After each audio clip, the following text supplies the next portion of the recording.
I'm going to grab this. Hello there. So it was October of 2014, and my butt keeps sliding off this chair. Okay, trying it again. Is this a trick or something? I don't understand. All right. I was house sitting for my best friend, Michael, in Atlanta. We've been friends for 30 years. And at the very last minute of this house sitting situation, we get word that my daughter's daycare, childcare for fall break had fallen through. And so Michael says, we'll just take her to the beach. We're going down to 30A with the kids, just send her with us. And so that's what we did. So it was Thursday of that week of fall break, and I was meandering about getting ready for a blind date, thanks to the god-awful online dating apps, which is an entirely different story. But I'm getting ready, and I look down on my phone, and I see that I have a missed call and a voicemail message. Didn't hear anything, so I listened to the message, and it goes something like this. Hi, this is Dr. So-and-so from the Georgia War Veterans Memorial Nursing Home, calling about your dad being deceased. If you could give me a call when you get a chance, that'd be great. That's what I said. It was terrible. I was like, oh my God. And so I made 3 phone calls. The first phone call was to the doctor to find out what had happened to my dad. He had been sick in the nursing home, but to find that out. But the second thing I wanted to tell him was that he was never, ever, ever to leave a message like that for anybody ever again. The second phone call was to my blind date. It's like, yeah, I'm not going to be able to make it. Told him why. He was very sweet and compassionate. And then the third phone call was to Michael, my best friend. I said, Michael, if you're with Jordan, my daughter who was 11 at the time, I need you to move away from her. And he's like, okay. So he goes to another room.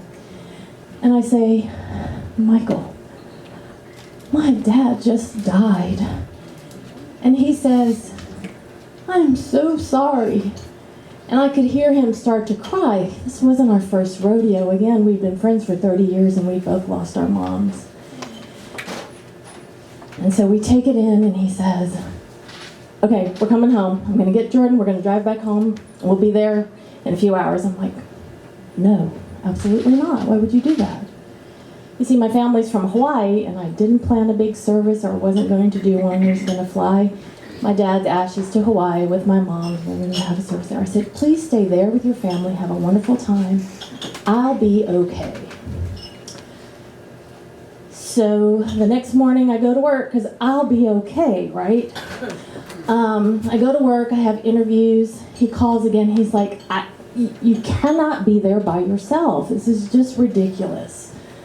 We're coming home. No. He said, okay, plan B. We have purchased you a ticket. Get your ass to the airport. You are flying to the beach and come be with us. And I said, okay. So I get on the flight. I go. He picks me up at the airport. We drive to this house that they had rented. It's a very lovely house. I encounter my daughter for the first time. We all cry and hold each other. And around dusk, Jordan and I decide, just the two of us, we're going to go to the beach. We're going to walk to the beach, which is about a mile from the house. So we walk to the beach, and we kind of just talk about my dad, and we reminisce, and we laugh, and we cry, and spend some time being quiet. And on the way back, we're at this intersection, this crosswalk, and we're waiting for the light to turn, and Jordan goes, ah! And I go, what? I'm thinking, are you okay? And she is. She just scared the crap out of me. She said, it's a bug. I look, and she says, and I say to her, baby, that's not a bug. It's a butterfly. And y'all, that butterfly landed on my finger. And that butterfly walked with me a mile back to that house. And that butterfly sat with me on that porch for 25 whole minutes. And my 11-year-old girl, she looks at me and she says, Mama, are you thinking what I'm thinking?